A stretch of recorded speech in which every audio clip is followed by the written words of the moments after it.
하나님 주신 말씀 시편 42편 1절에서 11절 말씀 우리 한 절씩 교독하겠습니다. 제가 먼저 1절 말씀 보겠습니다. 하나님이여 사슴이 시냇물을 찾기에 갈급함 같이 내 영혼이 주를 찾기에 갈급하나이다.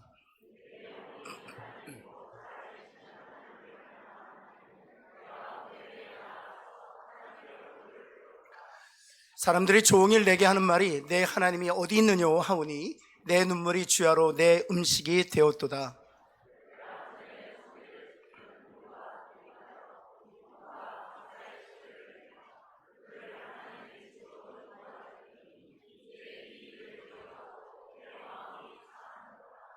내 영혼아 내가 어찌하여 낙심하며 어찌하여 내 속에서 불안해하는가.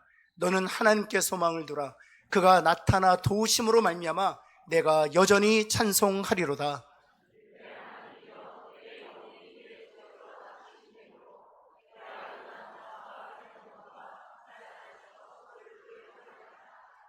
주의 폭포 소리에 깊은 바다가 서로 부르며 주의 모든 파도와 물결이 나를 휩쓸었나이다.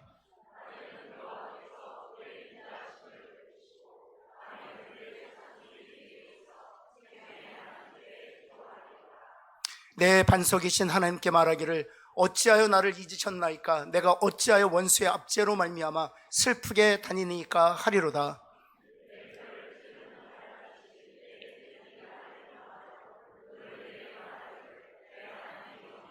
같이 읽겠습니다. 내 영혼아 내 어찌하여 낙심하며 어찌하여 내 속에서 불안해하는가. 너는 하나님께 소망을 두라. 나는 그가 나타나 도우심으로 말미암아 내 하나님을 여전히 찬송하리로다. 아멘. 우리 찬양대가 고백한 것처럼 좌우인들하고 한번 이렇게 권면해 볼까요? 주의 보혈에 능력이 있습니다. 한번 할까요? 여러분 믿으십니까?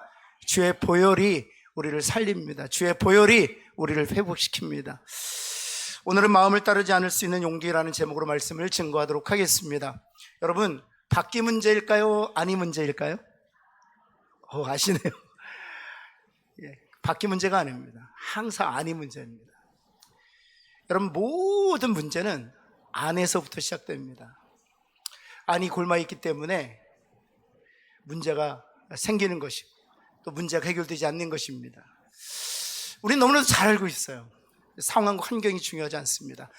관계도 중요하지 않습니다. 경제적으로 부유하거나 가난한 것도 중요하지 않습니다. 저는 정말 많은 사람들 보아요. 경제적으로 모자랄 게 없어요. 정말 모자랄 게 없어요. 평생 보장이 됐어요. 그런데요, 그 삶을 너무 지루해합니다. 삶의 의미를 찾지를 못해요. 받기 문제입니까? 아니 문제입니까? 여러분 어떤 사람은요 소망이 없어요. 육신적으로 보면 소망이 없어요. 그런데도 생명이 없게, 그러면서도 희망을 가지고, 그러면서도 섬기면서 살아요. 받기 문제입니까? 아니 문제입니까? 아니 문제예요. 아니 문제예요. 제가 3주 전에 심리학책을 읽었었는데요, 심리학책을 통해서도 많이 은혜를 받습니다. 거기에 보면 우리 안에 인지 왜곡이 9개가 있대요. 인지 왜곡이 무엇인가 하면 밖에 있는 실제를 우리가 인식하는 데 있어서 왜곡 현상을 일으키는 9가지 기제가 우리 안에 이미 있다는 것입니다. 어떤 기제들 때문에 우리가 밖에 있는 실제를 그대로 인식하지 못하고 이렇게 뒤틀어서 인식하게 되는가, 그 9개 인지 왜곡을 보면 이와 같습니다. 첫 번째는 무엇인가 하면 감정적 추론이라고 해요. 그것이 무엇이냐 하면 실제를 무엇에 이끌려 해석하는 것입니까? 감정에 이끌려. 내가 우울하면 다 우울한 거예요. 내가 원망에 사로잡혔으면 세상에 모든 게 다, 심지어 집에서 기르는 강아지도 원망스러운 거예요. 이놈의 강아지 때문에 내가 여행도 못 가고. 하여튼 감정에 이끌려 모든 실제를 해석하는 것입니다. 이게 감정적 추론이에요. 여러분 두 번째는 무엇인가 하면 파국적 사고입니다. 최악의 결과만을 예상하는 거예요. 우리의 가정은 절대로 회복될 수 없어. 우리는 결코 온전해지지 않을 거야. 하여튼 절대로 결코라는 단어, 최악의 결과만을 예상하기 때문입니다. 여러분 세 번째는 무엇입니까? 지나친 일반, 하나의 사건만 보고 전체를 부정적으로. 한 번 실수할 수 있죠. 한 번 실패할 수 있죠. 설거지하다가 유리컵 깰 수 있습니다. 절대로 설거지하지 마. 가만 놔도 당신은 손만 대면 깨져. 하나의 사건 받고 전체를 일반화시키는 지나친 일반화입니다. 네 번째는 무엇입니까? 이분법 찾아. 뭐 아니면 도예요. 그냥 뭐 아니면 도예요. 깜장색 아니면 하얀색입니다. 둘 중에 하나. 다섯 번째는 무엇입니까? 잘못된 직관, 충분한 직관도 없이 타인의 생각을 안다고 쉽게 단정 짓는 것입니다. 여섯 번째는 무엇입니까? 낙인 찍기, 자신이나 타인의 부정적인 요소를 전체인 양 규정하는 거예요. 넌 그런 사람이야. 내가 그럴 줄 알았어. 너는 형편없지. 그냥 낙인을 찍어버리는 것이죠. 일곱 번째는 무엇입니까? 부정적 편향. 이것도 정말 우리 안에 많이 있습니다. 부정적인 면에만 거의 전적으로 집중합니다. 그리고 긍정적인 면에는 별로 주목하지 않아요. 주변에 있는 사람들이 목사님 정말 잘생기셔서 천만의 말씀, 놀리려고 하시는 거죠. 뜯어보면 제가 잘생긴 부분이 없지 않습니다. 괜찮은 구석이 있어요. 그런데 저는 제 마음의 소리를 들어요. 너는 결코 잘생기지 않았어. 너는 한국인의 평균 키를 갉아먹는 존재야. 마음의 소리가 계속 얘기하는, 부정적인데 훨씬 더 집중하고 긍정적인 면에는 별로 주목하지 않습니다. 여러분, 이것과 맞물려서 여덟 번째는 무엇이? 긍정 축소합니다. 자신과 타인의 긍정적 행위를 사소하게. 분명히 제게 잘하는 게 있거든요. 제게 장점이 있거든요. 다른 사람보다 뛰어난 능력이 있거든요. 그런 별로 관심 없어요. 그렇게 말해주면 거짓말한 것 같은 거예요. 내가 그런 사람이 아니라고 생각하는 거예요. 나는 여전히 쓸모없고, 나는 여전히 형편없고, 내가 하는 일마다 잘 안 되는 것처럼 보이는 거예요. 여러분, 마지막 아홉 번째가 무엇인가 하면 책임 전가입니다. 타인을 자신의 부정적 감정의 원인으로 볼 뿐 스스로 변화를 책임을 거부하는 것입니다. 이런 아홉 가지 외부의 실제를 실제 그대로 우리가 인식하지 못하게 뒤틀려서 보게 하는 이 아홉 가지 인지 왜곡이 누구 안에 있다? 내 안에 있다는 겁니다. 내 안에 있다는 것입니다. 이런 아홉 가지 인지 왜곡 통해서 우리가 어떤 언어를 주로 사용하고 사냐 하면, 잘 들어보시겠어요? 사태가 악화될 뿐이니까 절망뿐이야. 우리는 결코 회복할 수 없어. 우리의 관계는 결코 나아지지 않아. 하나를 보면 열을 알지. 하나를 보면 열을 알지. 내가 그럴 줄 알았어. 너는 절대로 못해. 너는 결단코 회복할 수 없어. 다 누구 때문이야? 너 때문이야. 이 쓸모없는 존재, 이 형편없는 존재, 이런 언어들을 우리가 사용하면서 살고, 여러분, 이런 언어들 홍수 가운데 우리가 살다면 우리가 행복할 수 있겠습니까? 여러분, 우리 가정은 어떨까요? 관계는 어떨까요? 공동체는 또 어떨까요? 그 자체가 바로 지옥이죠. 그 자체가 지옥이 따로 있는 것이 아니에요. 그 자체가 지옥인 것이죠. 이런 마음의 소리를 따라 우리가 산다면 얼마나 우리가 불행한 삶을 살겠습니까? 그렇다면 오늘 우리가 함께 다뤄야 될 말씀은 시편 42편 또 시편 1편을 보면서 어떻게 하면 이 마음의 소리를 따르며 살지 않을 수 있을까? 어떻게 하면 우리가 이 마음의 소리를 끊어낼 수 있을까? 그 고민을 우리 함께 하자는 것이죠. 첫 번째 단계가 있습니다. 우리 한번 같이 한번 읽어볼까요? 시작. 내 마음을 좀 잘 알아야 돼. 내 마음이 어떻게 생겨 먹었는지 잘 알아야 돼. 우리 옆에 있는 분에 당신의 마음을 잘 아시는 축복이 있기를 바랍니다. 한번 할까요? 내 마음을 아는 게 중요해요. 지피지기면 뭐 있잖아요.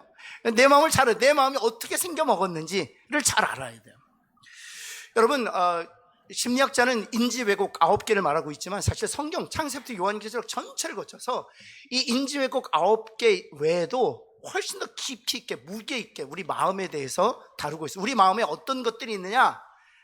바로 이런 것들이 있습니다. 한번 볼까요? 성경이 말하고 있는 7가지 한번 보시면 우상숭배가 우리 안에 있어요. 기본적으로 우리 안에 있어요. 우상숭배. 여러분, 우상숭배 하면 우리가 보통 뭐 이렇게 우상을 놓고 절하고 뭐 이런 것을 우상숭배라고 생각하지 않습니까? 근데 성경은 우상숭배를 그렇게 정의하고 있지 않아요. 한번 정의를 한번 읽어볼까요? 우상숭배란 하고 나서 그 다음 우상숭배란 하고 읽을까요? 시작. 우상숭배란 자기의 정체성을 유한한 것에서 찾는 것. 이게 바로 우상숭배예요. 우상숭배란 자기의 나의 정체성을 무엇에서 찾는 것? 유한한 것에서 찾는 행위를 우상숭배라고 해요. 이게 성경적 정의예요. 예를 들어서 요즘 티네이저들이요, K-팝 스타들을 해서 뭐라고 부릅니까? 모르세요? 아이돌이라고 하잖아요. 아이돌. 여러분, 아이돌이 영어잖아요. 아이돌. 근데 이 아이돌을 정확하게 한국어로 번역하면 뭡니까? 우상이거든요. 여러분, 그런데 보세요. 이 아이돌에 빠진 티네이저들 보면은요, 서울에서 콘서트 한다. 그럼 서울로 달려갑니다. 그 다음날 전라도 광주에서 콘서트 하잖아요. 기차 타고 전라도 광주 갑니다. 전라도 광주에서 끝나고 나서 바로 그 다음날 강릉에서 하면 바로 강릉 갑니다. 그런데 잘 보세요. 이 콘서트에 보통 3만 명, 5만 명 정도 참여하는 대규모 콘서트인데요, 몇 분 만에 매진될까요? 3분 안에 매진됩니다. 따라서 이 표를 누가 예매할까요? 엄마가 예매합니다. 밤새도록 눈을 부지락 들고 컴퓨터 앞에서 그 시간만 딱 오픈되는 시간을 기다립니다. 왜냐하면 3분 만에 5만 표가 매진되기 때문에 컴퓨터 자판을 계속 두드리고 있어요. 여러분, 왜 티네이저들이 이 아이돌에 빠져 있는 것입니까? 우리 어른들도 다름이 아니고 임영웅한테 빠지신 분들 많잖아요. 네? 요즘에 또 2,000원이라고 2,000원도 아니고 2,000원이라고 빠져있는 분도 계시죠. 왜 그런 줄 아세요? 나의 정체성을 그 아이돌에서 찾기 때문입니다. 그 아이돌은 내가 아니거든. 나는 아이돌이 될 수 없거든요. 그러나 그 아이돌을 추앙함으로 그 아이돌의 정체성을 나의 정체성화 시키는 거예요. 왜 우리가 돈을 쫓아 삽니까? 지금 돈이 없거든요. 그러나 돈이 많은 나중에 나의 모습을 지금의 정체성으로 삼는 것 뿐입니다. 제가 제 아내 이야기를 좀 해야 되겠는데, 요즘에 안지옥이 나오는 드라마가 있어요. 안지옥, 우리 아내가 처녀 시절부터 끊임없이 좋아했던 배우입니다. 요즘에 다시 나오기 시작했어요. 한번 저한테 그러더라고요. 저 알고 있었어요. 여보, 안지옥이 50이 넘었대. 그런데 얼굴 봐봐. 제 얼굴을 번갈아 보면서 얘기하는 거예요. 어쩜 50대인데 이렇게 달라? 이야, 제가 봐도 정말 다르더라고요. 왜 그렇습니까? 남편이 안지옥이 아니니까 그런 거예요. 여러분, 우상숭배를 가리켜서 그래서 성경은 탐심이라고 하는 거예요. 탐심이 우상숭배다. 그래서 자기 정체성을 유한한 것을 찾으려는 행위, 그것이 바로 유상. 그게 밖에 있다, 안에 있다? 내 안에 있는 거예요. 내 안에 있는 거예요. 여러분, 또 뿐만 아니라 두 번째, 교만 있죠. 내 안에 있습니다. 밖에 있지 않습니다. 하나님보다 자신을 더 받드는 것, 이 세상에서 가장 높이 존귀하게 여기는 것, 그게 바로 교만입니다. 세 번째는 무엇입니까? 앙심과 원한. 절대로 용서하고 싶지 않아요. 정말 자그마한 것도 용서하고 싶지 않아요. 앙심과 원한이 내 안에 있기 때문입니다. 네 번째 무엇입니까? 기만이 있습니다. 자신에게 유리하도록 사실을 왜곡시킵니다. 이야기를 지어내기도 합니다. 여러분, 다섯 번째는 무엇입니까? 냉담과 나태, 불의를 보고도 외면하거나 머릿속에서 아예 지워버리려고 하는 것이죠. 여섯 번째는 무엇입니까? 방종입니다. 식욕과 음주를 절제하지 못해요. 거기에 지배 당하는 것입니다. 주인인 줄 알았는데 어느 순간 보니까 노예인 거예요. 방종입니다. 일곱 번째는 무엇입니까? 탐욕입니다. 자신에게 없는 것에만 집착할 뿐 있는 것은 나누려고 하지 않아요. 없는 것에는 극도로 집착하면서 있는 것은 나누려고 하지 않아요. 그것을 가리켜서 탐욕이라고 합니다. 그런데 이것들이 다 내 안에 있다는 거예요. 그래서 이 마음에 대해서 주님께서 마태복음 이렇게 말씀하시는 것이죠. 15장 19절 20절 볼까요? 마음에서 나오는 것, 마음 안에 있는 것들이죠. 마음에서 나오는 것, 내 마음 안에 있는 것, 우리들 마음 안에 있는 것이 무엇인가? 악한 생각, 살인, 간음, 음란, 도둑질, 거짓 증인, 비방, 다 우리 안에 있다. 밖에 있는 것이 아니라 우리 안에 있다는 것입니다. 이 안에 있는 이 모든 것들, 이 마음 안에 있는 이 모든 것들이 사람을 어찌하게 만든다? 더럽게 만든다. 이 마음 안에 있는 모든 것들이 관계를 깨트린다는 것입니다. 이 마음 안에 있는 모든 것들이 우리의 가정을 박살낸다는 거예요. 우리 공동체를 와해시킨다는 것입니다. 밖에 있는 것이 아니라 다 우리 안에 있다는 사실입니다. 그래서 예레미야 선지자를 통해서 하나님께서 우리 마음에 대해서 이렇게 정의하고 계세요. 한번 볼까요? 같이 한번 노란색으로 할래뜻만 같이 읽겠습니다. 시작. 만물보다 거짓되고 심히 부패한 것은 무엇이다? 그렇죠. 가장 거짓되고 가장 부패한 것이 있는데 그것이 마음인데, 그 다음 말씀이 더 중요해요. 누가 능히 이것을 알겠느냐? 우린 안다 모른다? 모른다는 거예요. 내 마음의 소리가 진리라고 생각한다는 거예요. 내 마음의 소리가 진실이라고 생각한다는 거예요. 인지 왜곡을 통해서 실제가 왜곡되는데도 불구하고, 또 우리 안에는 우상숭배와 교만과 앙심과 원한과 방종과 탐욕으로 인해서 우리가 세상을 바로 인식하지 못하고 있음에도 불구하고, 그래서 모든 관계를 스스로 단절시키고 있는데도 불구하고 자신의 마음의 소리를 마치 진리인 양 따르고 있다는 거예요. 한번 따라볼까요? 내 마음은 하나님이 아니다. 한번 할까요? 근데 잘 보세요. 여러분, 하나님의 말씀을 더 신뢰하세요? 여러분의 마음의 소리를 더 신뢰하세요? 여러분의 마음이 여러분에 대해서 말하는 것을 더 신뢰하세요? 아니면 하나님이 말씀을 통해 여러분에 대해서 말씀하시는 것을 더 신뢰하세요? 하나님께서 여러분들은 주 안에서 빛입니다 말씀하셔도 안 믿잖아요. 너는 형편없어, 너는 쓸모없어, 그 내 마음의 소리를 더 신뢰하시잖아요. 여러분, 마음은 하나님이 아닙니다. 마음은 신이 아닙니다.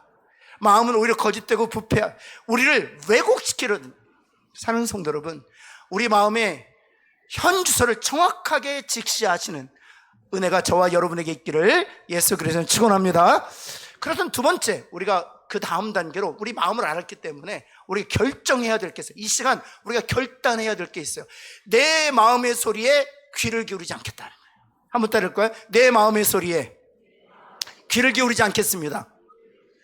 내 마음의 소리를 신뢰하지 않겠습니다 라고 결정해야 돼요. 한번 다시 해볼까요? 내 마음의 소리를 신뢰하지 않겠습니다. 네, 결정하셔야 돼요. 결정하셔야 돼요. 옆에 있는 분에게 결정합시다. 한번 할까요? 네, 결정하셔야 돼요. 결단하셔야 돼요. 언제까지 내 마음의 소리를 따라 살겠어요?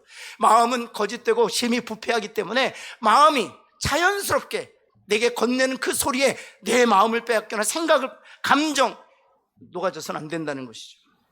여러분, 오늘 시편 42편은 다윗을 통해서 어떻게 그 마음의 소리, 그리고 그 소리에 귀를 기울이지 않는지를 보여주고 있어요. 한번 볼까요? 다윗의 마음의 소리를 한번 들어볼까요? 한번 3절 말씀 보시겠습니다. 3절. 내 눈물이 주야로 무엇이 되었다고요? 여러분, 내 눈물이 주야로 내 음식이 되었다. 이게 마음의 소리예요. 하루 종일 울고 있다 이거잖아요. 하루 종일 울고 있다. 여러분, 아침에도 눈물이 음식이고, 점심에도 눈물이 음식이고, 저녁에도 눈물이 음식이고, 그 다음날도 아침도 눈물이 음식이고, 점심에도 눈물이 음식이고, 저녁에도 눈물이 음식이고, 뭘 그렇겠어요? 그렇지 않습니다. 이걸 가리켜서 인지 왜곡이라고 얘기하는데, 인지 왜곡 중에 첫 번째 감정적 추론이에요. 감정에 의해서 실제로 왜곡시키는 거예요. 여러분뿐만 아니라 7절 한 말씀 볼까요? 7절 말씀. 모든 파도와 물결이 나를 어찌했다? 휩쓸어 버렸다. 모든 불교가 파도에 의해서 내가 내 인생이 송두리째 뽑혔어 라고 얘기하는 거예요. 여러분, 이것을 가리켜서 파국적 사고, 지나친 일반화라고 얘기합니다. 여러분, 하나님께서는 다윗에게요, 사무엘을 통해 왕이 되도록 기름 부으셨을 뿐만 아니라 400명의 용사를 보내주셨습니다. 더 나아가서 목마르다 했더니 3명이나 되는 그 군대 장관들이 생명을 걸고 물을 떠왔어요. 샘에서. 그렇게 하나님께서 다윗의 곁에 사람들을 두셨단 말이에요. 그래서 그가 지금 42편에서 말하고 있는 마음의 소리는요, 다 거짓이에요. 나중에 한번 또 볼까요? 9절 말씀 뭐라고 얘기하는 줄 아세요? 원수의 압제로 말미암아 슬프다. 말씀드렸잖아요. 400명의 용사가 있었다니까. 자신의 생명을 다윗을 위하여 언제든지 내버릴 준비가 되어 있는 군대 장관들도 있었다고요. 그리고 하나님께서 늘 다윗과 함께 하셨어요. 그에 필요한 모든 것들을 공급해 주셨습니다. 피할 길도 열어주셨어요. 그러나 지금 다윗의 마음의 소리는 바로 이런 눈물이 주야로 내 음식이 되었습니다. 물결로 인하여 내 인생 송두리째 뽑혔습니다. 더 나아가서 원수의 압제로 말미암아 내가 너무나도 속이 상합니다 라고 한다는 거예요. 결과 4절 말씀 볼까요? 다윗이 이런 토론, 내 마음이 어떻게 되었다? 상하게 되었다. 이게 마음의 소리예요. 여러분, 이 마음의 소리가 없을 수는 없어요. 내 마음의 소리가 나를 이렇게 낙심케 하도, 나를 불안케도 할 수 있는 거예요. 있을 수 있어요. 근데 그 다음이 중요해요. 5절 말씀 한번 볼까요? 1, 2, 3절 이렇게 마고 나서 5절이 중요해요. 노란색으로 하이라이트 부분 같이 한번 읽어볼까요? 시작. 내가 어찌하여 낙심하며 어찌하여 자신의 영혼을 향하여 도전하고 있는 거예요. 내가 그것으로 인하여 불안해하지 않겠다는 것입니다. 내가 그것으로 낙심하지 않겠다는 것입니다. 내 마음의 소리가 눈물이 주야로 음식이 되었고 원수들이 압제하여 내가 너무 속이 상하고 물결이 나의 삶을 송두리째 휩쓸어 가지만, 그래서 내 마음이 상했다고 내 마음이 외치고 있지만 그 마음을 향하여 다윗이 도전하고 있는 거예요. 왜 불안하느냐, 왜 어찌 낙심하느냐 하는 거예요. 나는 그 마음의 소리에 내 인생을 송두리째 뺏기지 않겠다는 거예요. 그 마음의 소리가 내 인생을 지배하도록 내버려두지 않겠다는 거예요. 그래서 자신의 마음의 소리를 향하여 도전하고 있는 거예요. 직면하고 있는 거예요. 왜 불안해하느냐, 왜 낙심해하느냐. 그리고 나서 6절에 여러분 그가 일어납니다. 그 일어난 방식이 있어요. 어떻게 일어나느냐, 6절 한번 1번 첫 번째 보시면요, 한번 같이 한번 읽을까요? 시작. 과거로 돌아가 은혜를 베푸셨던 하나님을 기억해요. 과거로 돌아가요. 마음의 소리에 지지 않기 위해서 과거로 돌아가요. 그리고 하나님께서 베푸셨던 은혜들을 기억합니다. 6절 말씀 한번 볼까요? 내 속에서 낙심이 되므로, 그 다음 다윗이 내 속에서 낙심이 되므로 그 다음 한 일이, 내가 요단 땅과 헤르몬과 마살산에서 누구를 기억하나이다? 여러분, 이 요단 땅과 헤르몬과 마살산은 다윗에게 어떤 장소일까요? 그렇죠, 하나님께서 다윗에게 특별한 은혜를 베푸셨던 장소들이에요. 하나님께서 다윗의 기도에 응답하셨던 장소예요. 하나님께서 대적을 무너뜨렸던 장소예요. 하나님, 지금 내가 낙심하고 내가 불안하지만 하나님, 이 마음의 소리에 내가 귀를 기울이지 않게 하여 내가 헤르몬 땅, 요단 땅, 마살산에서 주께서 내게 베푸신 은혜들을 내가 기억합니다. 그 두 번째 뭐라고 하는 줄 아세요? 현재로 다시 돌아와요. 현재로 돌아와서 여전히 하나님께서 베푸신 사랑에 주목합니다. 그리고 8절 말씀이에요. 8절 무엇이라고 얘기하느냐, 여호와께서 그의 인자하심을 어찌하시고, 이게 현재 진행력으로 돼요. 하나님은 여전히 나에게 사랑을 베푸신 하나님이시다 하는 거예요.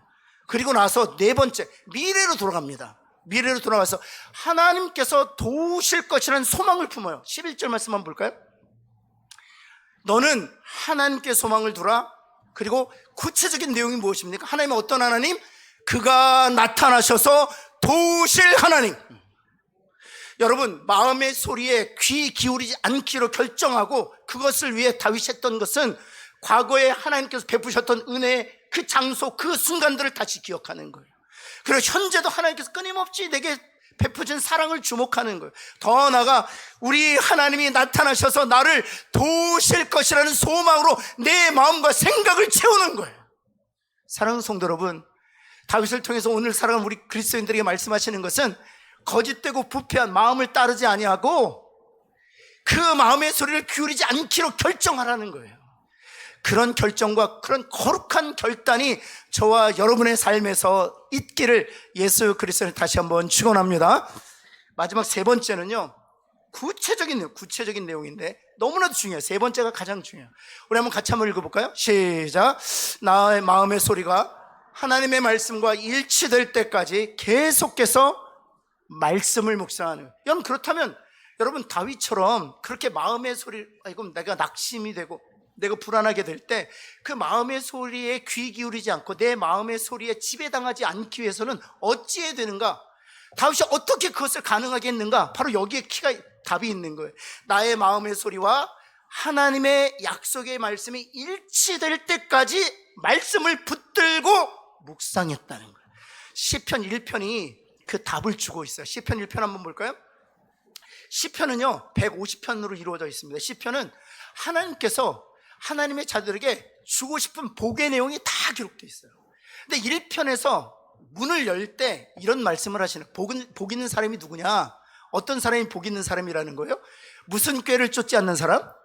악인들의 꾀를 쫓지 않는 사람. 얼마나 여러분, 우리 자녀들이, 저희 큰아이 작은아이 기도할 때, 하나님, 악인들의 꾀에 빠지지 않게 하시고 악인들의 꾀를 따르지 않게 하시고 악인들의 꾀에 붙잡히지 않게 해주세요 라고 기도해요. 근데 여러분, 악인들에게 문제가 있을까요? 우리 아이들한테 문제가 있을까요? 아이들 안에 문제가 있다니까요. 그 마음이 문제가 있다니까요. 악한 사람들은요 즐비해요. 그러나 이 마음이 준비가 안 돼 있으면 악인들의 꾀를 따릅니다. 친구가 문제가 아니에요. 그 아이의 마음이 문제죠. 아이의 마음이 견고하면 악인들이 주변에 있어도 결코 빠지지 않아요. 그래서 누가 복 있는 사람이냐? 악인들의 꾀를 따르지 않을 정도로 자신의 마음이 준비된 사람이 진짜 복된 사람이라고 얘기하는 거예요. 죄인의 길에 서지 않는 것. 죄인의 길에 섰음에도 불구하고 죄인의 길인 줄 모르잖아요. 왜냐면 내 마음이 준비가 안 돼 있으니까. 더 나가서 내 마음이 준비가 안 돼 있으니까 저도 죄송한데 가끔가다 교만한 사람의 자리에 딱 앉아 있어요. 그리고 나서 제가 얼마나 교만했는지 언제 깨달으냐? 그 자리를 떠났을 때 비로소 아는 거예요. 내가 너무 교만했네. 내가 너무 오만했네. 그리고 실패하고 나서야 비로소 깨닫는 거야. 내가 너무너무 내가 교만했네. 그때 비로소 아는 거예요. 너무너무 어리석. 내 마음이 준비가 안 돼 있으니까 악인들의 꽤 쉽게 속고요. 내 마음이 준비가 안 돼 있으니까 죄인의 길에 쉽게 서는 것이고, 내 마음이 준비가 안 돼 있으니까 늘 교만하고 오만한 모습을 보이는 거죠. 그래서 뭐라고 얘기합니까? 악인들의 꾀를 쫓고 이렇게 마음이 준비가 안 돼서 죄인들의 곁에 서고 오만한 자의 자리에 앉는 사람, 결과를 그 사람을 이렇게 표현하잖아요. 뭐라고 얘기합니까? 볼까요? 4절에서 무엇과 같다? 바람에 나는, 옆에 있는 겨들 한번 보시겠어요? 그래서 바람에 나는 겨예요. 바람이 불면 휙 쓸려가고, 바람이 불면 휙 쓸려가고, 중심이 없으니까, 뿌리를 내리지 못하니까 삶에 아무런 열매도 없는 거예요. 생명을 누리지 못하는 거예요. 그래서 그 결과가 5절에 기록되어 있어요. 심판을 견디지 못한다는 겁니다. 그리고 결코 의인의 모임에 들어가지 못한다는 것입니다. 여러분, 그렇다면 어찌해야 되느냐? 여러분, 마음을 준비해야 돼요. 악인들의 꾀를 쫓지 않고 죄인의 길에 서지 않고 오만한 자리에 찾지 않도록 우리의 마음을 준비해야 되는데, 그 준비하는 게 방법이 2절에 정확하게 기록되어 있어요. 무엇이라고 기록되어 있느냐 한번 볼까요? 우리 노란색으로 할례뿐만 저와 여러분에게 주시는 말씀이고 방법이니까 한번 같이 한번 읽겠습니다. 시작. 율법 말씀을, 오늘 여러분과 함께 더 주목해야 될 때는 주야예요. 한번 옆에 있는 분에게 한 번 갖고 안 된다 한번 할까요? 우리가 이렇게 질이 멸렬하게 사는 이유가 어딘 줄 아십니까? 주일날 와서 하나님의 말씀을 듣죠. 이 말씀 들을 때 좋아요. 너무너무 좋아요. 아멘 아멘 해요. 저 말씀대로 살면 내가 승리할 수 있겠구나. 저 말씀대로 이 위기를 극복할 수 있겠구나. 내가 저 말씀대로 살면 정말 영생과 생명을 누릴 수 있겠구나. 아멘 아멘 해요. 그러나 제가 예언합니다. 이 문을 나서는 순간 다 잊어버릴 거예요. 저는 간혹가다 저녁에 제 스스로 오늘 내가 무슨 말씀을 전했지? 생각이 안 나요. 생각이. 근데 월요일날 되고 화요일날 되면 어떻게 했습니까? 다 잊어버리죠. 그래서 주야로 묵상하라는 거예요. 더 정확히 말씀드리면 내 마음의 소리와 하나님의 약속의 말씀이 일치될 때까지, 내가 마음의 소리에 부패하고 거짓된 내 마음의 소리에 지배당하고 있던 내가 더 이상 마음의 소리에 지배당하지 않냐고, 하나님의 약속의 말씀에 지배당하고 하나님의 약속의 말씀에 내 마음과 생각이 붙잡힐 때까지 내 마음을 하나님의 약속의 말씀에 노출시키라는 거예요. 여러분, 마음의 소리가 이기면 우리의 인생이 불행해집니다. 그러나 하나님의 약속의 말씀이 이기면 하나님께 주시는 은혜와 복을 누리며 살게 될 줄을 믿습니다. 여러분, 그래서 이 메디테이션이라는, 이 묵상이란 단어는 메디신이란 약이란 단어에서 왔어요. 여러분, 왜 묵상이란 단어가 이 메디신, 이 약이란 단어에서 왔을까요? 바로 이런 이유가 있습니다. 이 묵상, 하나님의 말씀을 묵상하는 것은 약을 먹는 것과 똑같아요. 여러분, 아프면 우리가 의사에게 처방받아서 약을 먹죠. 그럼 약을 먹을 때 언제까지 먹어야 됩니까? 한 번 먹고 안 드세요? 언제까지 먹습니까? 날 때까지 먹어야 되잖아요. 마찬가지예요. 내 마음이 아프잖아요? 그럼 뭘 먹으라고요? 말씀 먹으라고요. 내 마음이 너무너무 아프고 내 마음이 너무너무 힘들면 말씀을 먹으라고. 그리고 언제까지 먹으라고요? 내 말씀이 회복되고 내 말씀이 치료되고 내 말씀이 온전해지고 내 말씀이 고쳐짐을 받을 때까지 말씀을 먹으라고요. 그러면 말씀이 우리의 영혼과 우리의 심령과 우리의 마음을 치료하고 회복할 줄을 믿습니다. 여러분, 히브리서에서 말하고 있죠. 내 하나님의 말씀은 살았고 운동력 있다라고 하잖아요. 그리고 나서 예리한 칼 같아서 혼과 영과 골수와 관절을 찔러 쪼갠다 그랬잖아요. 제가 대학생 때 저를 섬겨주었던 목사님이 저에게 물으시더라고요. 신철아, 혼과 영과 골수와 관절의 공통점이 뭐냐 그랬더니, 네? 혼과 영과 골수와 관절이 공통점이 뭐냐 생각해보고 공통점이 뭐예요? 그래서 제가 그랬죠. 전 의대생이 아니라서 혼과 영과 골수 관절의 공통점이 뭐냐? 모르지? 안 보이는 거야 그러더라고요. 안 보이잖아요. 그런데 왜 혼과 연과 관절과 골수를 찔러 쪼개느냐? 하나님의 말씀이 어느 정도로 능력이 있느냐? 안 보이는 부분을 찔러 쪼갠다는 거예요. 그것이 무엇입니까? 우리의 마음이에요. 우리의 마음을 찔러 쪼개어 치료하고 회복시켜 온전케 하는 것이 바로 말씀이라는 거예요. 마음이 아프시잖아요? 그럼 말씀을 약처럼 드실 수 있기를 예수 그리스도는 축원합니다. 언제까지요? 주야로요. 나을 때까지 먹으라는 거예요. 여러분, 그런데 명상하고, 동양의 명상하고 기독교의 묵상을 혼동하시는 분들이 있어요. 동양의 명상하고 기독교의 명상, 하나님의 말씀하시는 묵상은 완전히 다릅니다. 여러분, 명상은 무엇인가 한번 볼까요? 기독교의, 동양의 명상? 생각을 비우는 활동이에요.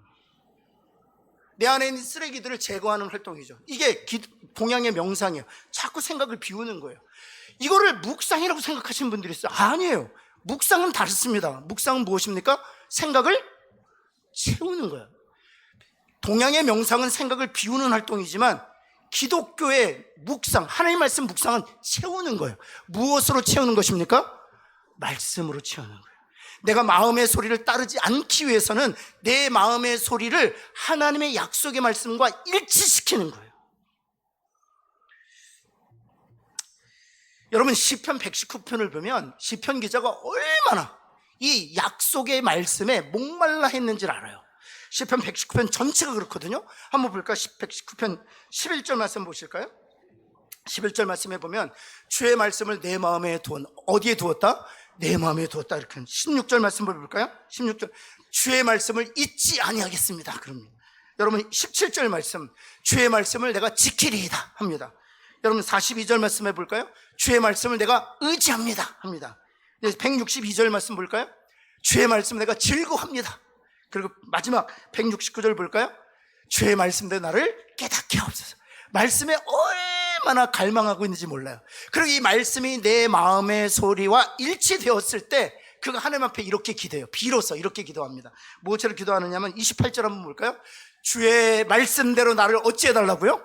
세워주옵소서. 주의 말씀대로 나를 세워주옵소서. 여러분 58절 말씀 볼까요? 주의 말씀대로 내게 무엇을 베푸소서?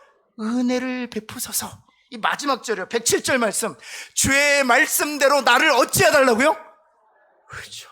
주의 말씀대로 나를 살아나게 하여 주옵소서 라고 기도해요. 와.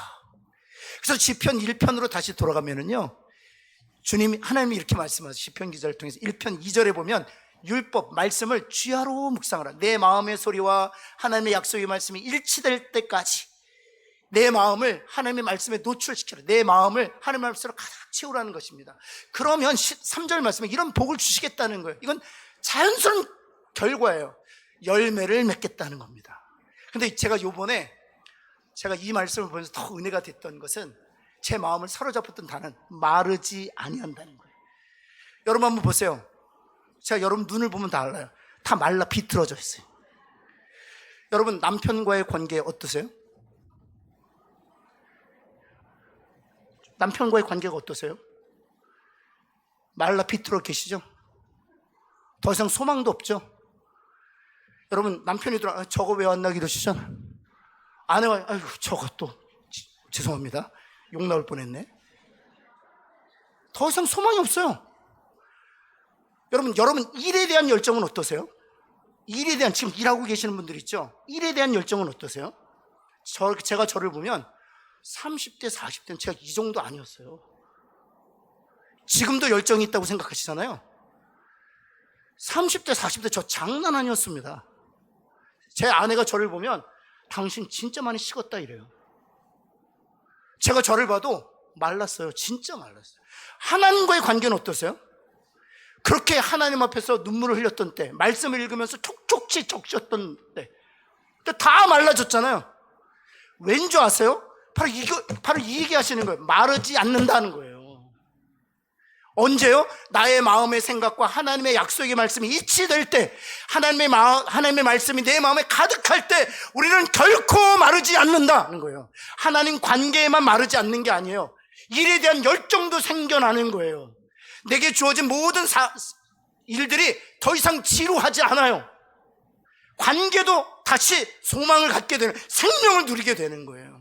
사랑하는 성도 여러분, 내 마음과 하나님의 약속의 말씀을 일치시킴으로 말미암아 더 이상 마음의 소리에 지배당하지 않고 하나님의 약속의 말씀에 지배당하여 열매를 맺고 마르지 아니하고 손으로 하는 일마다 형통케 되는 은혜와 복을 누리는 저와 여러분 되기를 예수 그리스도 다시 한번 축원합니다.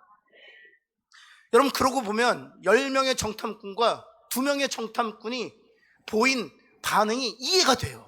왜 저 사람들 저렇게 반응했는가? 여러분, 10명의 정탐꾼과 2명의 정탐꾼이요, 홍해를 함께 걸었던 사람이에요. 만나를 먹었던 사람들이에요. 근데 10명과 2명의 정탐꾼의 반응이 다르단 말이에요. 어떻게 다르냐? 10명의 정탐꾼이 한 말, 정탐하고 나서 한 말이 있습니다. 한번 볼까요? 민수기 14장 2절 말씀 볼까요? 모세와 아론을 향해 원망했다. 원망했다. 또 볼까요? 13절 말씀. 어디로 돌아가는 게 낫겠다고요? 애굽으로 돌아가는 게 낫겠다. 그러는 거예요. 마지막 4절 말씀에 보면 우리가 한 지휘관, 이제 모세 치우고 한 지휘관 세우고 어디로 돌아가자? 애굽으로 돌아가자는 거예요. 소망이 없어요. 모든 상황이 부정적인 거예요. 여러분, 그런데 2명의 정탐꾼 한번 보시겠을까요? 그들이 뭐라고 얘기합니까? 똑같은 상황에 직면하고 있고 똑같은 상황을 정탐하고 와서 2명은 이렇게 얘기합니다. 민수기 14장 8절 말씀이죠. 뭐라고 얘기합니까? 여호와께서 우리를 그 땅으로 인도하여 들으시고 그 땅을 우리에게 주시리라.